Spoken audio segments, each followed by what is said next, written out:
All right, buckle up, everyone, because today we're taking a deep dive into a book that might just change the way you think about, well, pretty much everything. We're talking The Monk Who Sold His Ferrari. Yeah, this book is all about challenging our assumptions about success and happiness. Exactly. So for anyone who hasn't read it, it's the story of Julian Mantle. Julian is this high-powered lawyer, top of his game. Fancy suits, fast car. The Ferrari, right. But under the surface, he's completely burnt out. And then, bam, heart attack, right in the middle of a courtroom. Talk about a wake-up call, huh? Seriously. So what does he do? Well, he does what most of us only dream about. Sells everything. Including that Ferrari, right? Yep. And he heads off to the Himalayas, searching for some kind of meaning, I guess. Meaning purpose. Yeah. It's something more than just winning cases, right? Right. So he ends up in this kind of mystical village called Savannah. People live in these rose-covered huts. Sounds idyllic. It is. And they're all super healthy. These, they call themselves sages of Savannah. Yeah. Live incredibly long lives. Okay, now I'm really intrigued. So what's their secret? It's all about ancient wisdom passed down through generations. Like some kind of hidden fountain of youth. Not exactly a fountain, Yeah. but definitely a different approach to life. And Julian, being, a lawyer, he's pretty skeptical at first. I can imagine. All logic and reason. Exactly. But Yeah. he starts to change as he learns from them, especially this one sage, Yogi Rama. All right, now I'm picturing a wise old, what's that character from Star Wars? Yoda. Yoda. Well, Yogi Ram's definitely got that wise sage vibe. Yeah. And he teaches Julian about these 7 virtues for radiant living. Okay, spill the beans.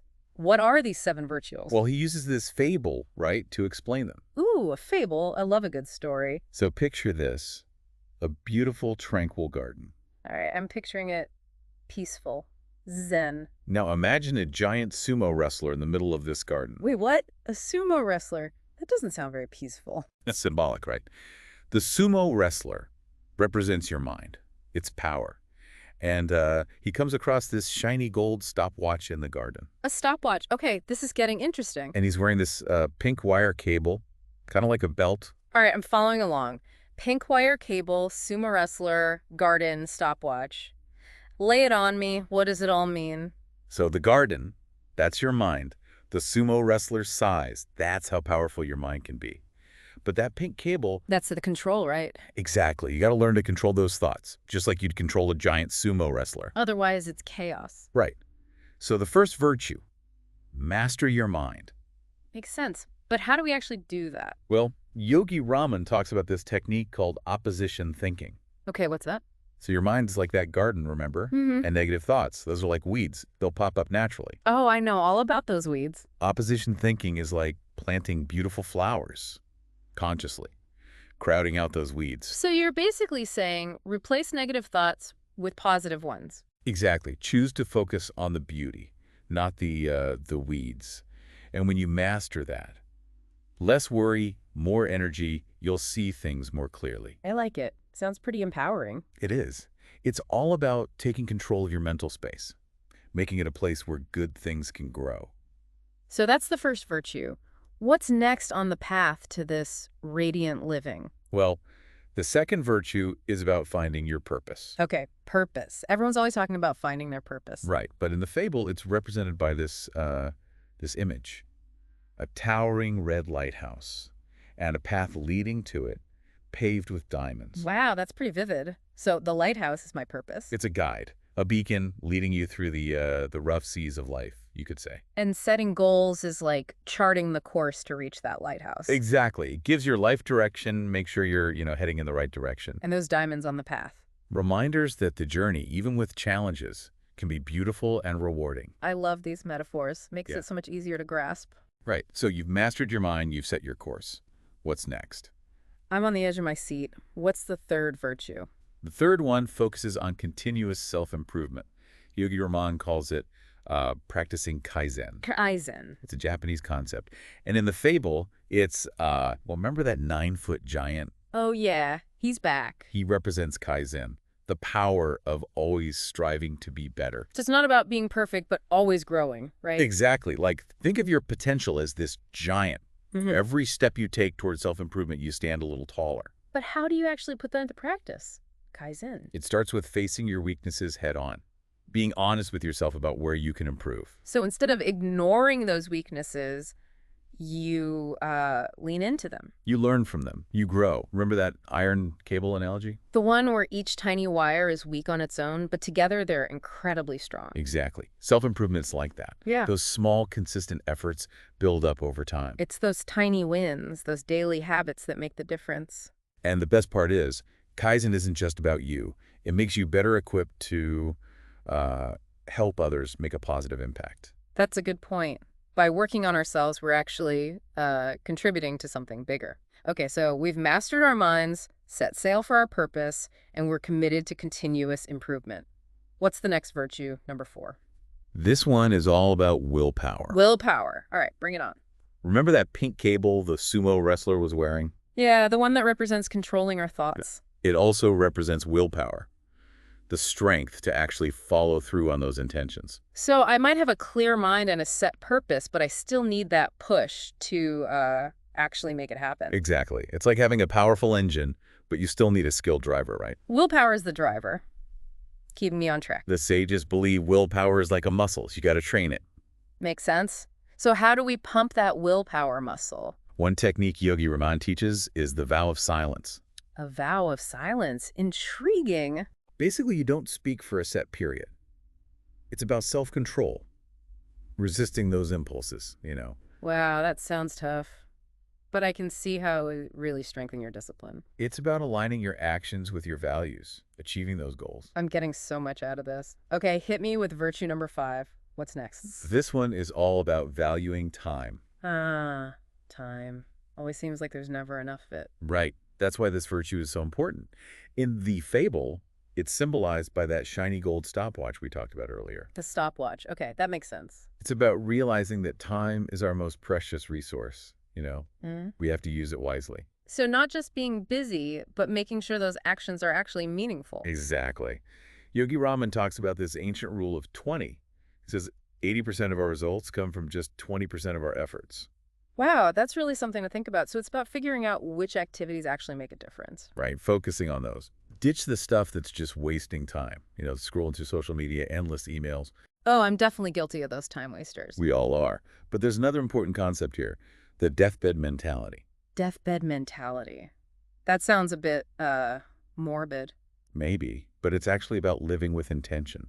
Imagine yourself on your deathbed looking back. Would you regret the way you spent your time? That's a powerful way to put it. It makes you realize you don't want to waste time on things that don't matter. Exactly. Makes you appreciate each day. Make every moment count. Love this. Okay, we've got 2 virtues left. What's number 6? This one is about living selflessly. Selflessly. Okay, I'm ready for this one. In the fable, this virtue is symbolized by the fragrant yellow roses. The roses. I'm curious, how do roses represent selflessness? They're about beauty, but also about giving. A rose's fragrance spreads to everyone, not just the person holding it. That's a nice way to think about it. So it's about focusing on others, on contributing to something larger than yourself. Exactly. Yogi Raman says true happiness comes from giving back, making a positive impact. And it doesn't have to be these huge, grand gestures, right? No, it can be small acts of kindness, just being there for someone, expressing gratitude, listening. It's those little things that often mean the most. And what's interesting is Yogi Raman says living selflessly actually benefits you too. Oh, how so? It brings a sense of purpose, a feeling of connection, inner peace. That makes sense. It's like by focusing on the well-being of others, you actually boost your own well-being too. Exactly. Which brings us to the 7th and final virtue. Hold on. Before we get to the grand finale, I think we need a pause. We've covered a lot. You're right, we have. 6 virtues down, 1 to go. We've mastered our minds, set our course, committed to constant improvement, strengthened our willpower, learned to value time, embraced selflessness. It's been quite a journey. It has. And I, for one, am ready to hear about this final virtue. But let's take a breather and then we'll dive back in. Sounds good to me. All right, I'm ready for that final virtue. Lay it on me. What's the last piece of this radiant living puzzle? Well, it all comes down to embracing the present moment. You see, Julian's journey to the Himalayas wasn't just about, the physical travel. It was about shifting his entire mindset. From like always on future focus to actually appreciating the now. Exactly. The seventh virtue, embrace the present, is all about that. True happiness isn't somewhere down the road. It's right here, right now. Okay, I get that in theory, but it's hard, right? Our minds are always racing ahead thinking about, what's next? How do we actually live in the now? Well, think back to that sumo wrestler in the garden. He finally wakes up to the scent of those yellow roses. That's like his awakening to the present moment. So it's about noticing the small details, the things we usually just tune out. Exactly. One technique for cultivating this presence is mindfulness. It's not about emptying your mind, but more about observing your thoughts and feelings without judgment. So instead of getting swept away by, let's say, anxiety, you just acknowledge it's there. You ride the wave, so to speak.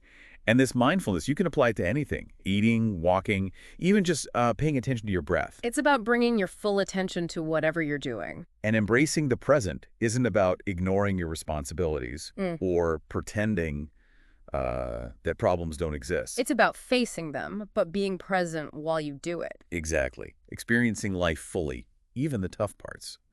To illustrate this, Yogi Raman tells Julian a story about a boy named Peter. Another story. Okay, I'm all ears. So Peter gets this magic thread that lets him fast forward through time. Like time machine. Sounds pretty cool. He thinks so too at first. Skips ahead to graduation, marriage, all the big milestones. But I bet there's a downside. There is. By constantly rushing ahead, Peter misses all the little things, the moments that make life meaningful. He's so focused on the destination, he forgets to enjoy the journey. Precisely. And later in life, Peter realizes this. He achieved all his goals, but he feels empty. Regret for all the moments he missed. So it's a cautionary tale about, not appreciating the present, always wanting what's next. Exactly. The story emphasizes the importance of slowing down, savoring each experience, and being grateful for what we have. So happiness isn't out there in the future, it's available right now. That's the key. And gratitude plays a big role in that. Focusing on what we have, not what we lack. Appreciating those everyday blessings. The simple things, right, that we often take for granted. And, there's actually research showing that gratitude can boost your well-being, reduce stress. So embracing the present moment not only makes you feel better now, but it's good for you in the long run. Exactly. It's especially relevant today with all the distractions, the pressure to be constantly doing something. It's like we need to train ourselves to resist all that and focus on the now. There are techniques for that. Mindfulness meditation, gratitude journaling. Or just taking some time to, unplug, connect with nature. Exactly. Creating those moments of stillness. I love this idea. Okay, so we've gone through all 7 virtues now. We have. Master your mind, follow your purpose, practice Kaizen. Develop willpower, value time, live selflessly, and embrace the present. It's amazing how they all kind of weave together. They do. Like threads in a tapestry, creating this picture of a fulfilling life. And what's so great about this book is it's not just theory, it's practical, right? Absolutely. It gives you actionable steps to actually improve your life, like a roadmap for personal growth. And Julian's journey shows us that transformation is possible no matter where you are in life. Even if you're feeling lost, burnt out, there's always hope. This deep dive has been so insightful. I'm feeling really inspired to, start applying these principles. What's the biggest takeaway for you? It's the way these virtues are all connected. It's not about mastering one in isolation, but understanding how they all work together. It's like a symphony, right? Each instrument has its own part, but it's the combination that creates the beauty. A perfect analogy. And this is just the beginning, The Monk Who Sold His Ferrari is a book you can revisit over and over. Find new meaning each time. So as we wrap up, I want to leave our listeners with a question. Ooh, I like where this is going. Out of these 7 virtues, which one resonates most with you? Which one feels like the missing piece in your own life?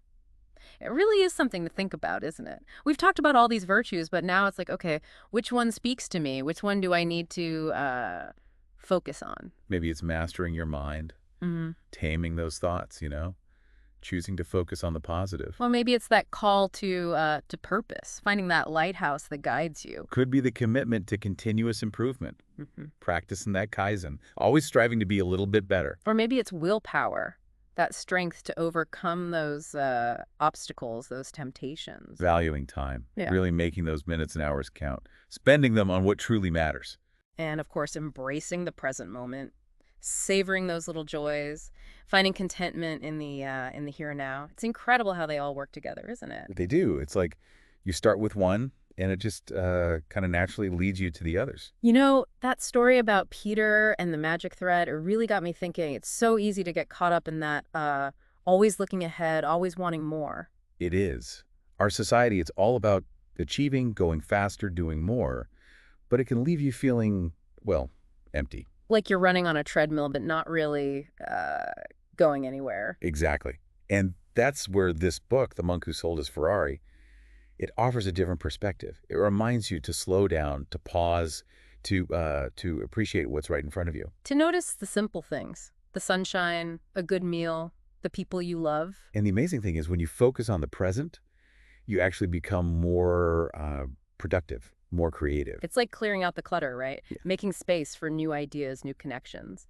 So as we wrap up this deep dive, I want to leave you with a challenge. Ooh, I love a challenge. Hit me with it. Think about those 7 virtues. Pick one that really speaks to you, the one that feels like the key to a more fulfilling life, and then make a commitment to incorporate it into your daily routine. It doesn't have to be anything huge. Small steps.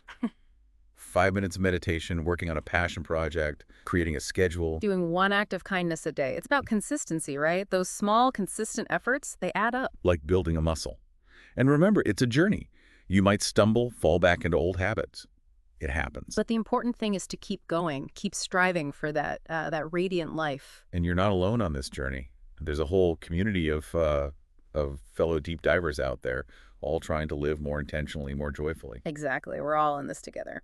So tell us, which virtue resonated most with you? What small step are you going to take today to start living more in alignment with that virtue? We'd love to hear your thoughts. Share them on social media, leave a comment on the website. And remember, the journey to a more radiant life, it starts with a single step. So take that step, embrace the wisdom of the monk who sold his Ferrari, and start creating the life you've always dreamed of. Thanks for joining us on this deep dive. Until next time, keep seeking, keep discovering, and keep living life to the fullest.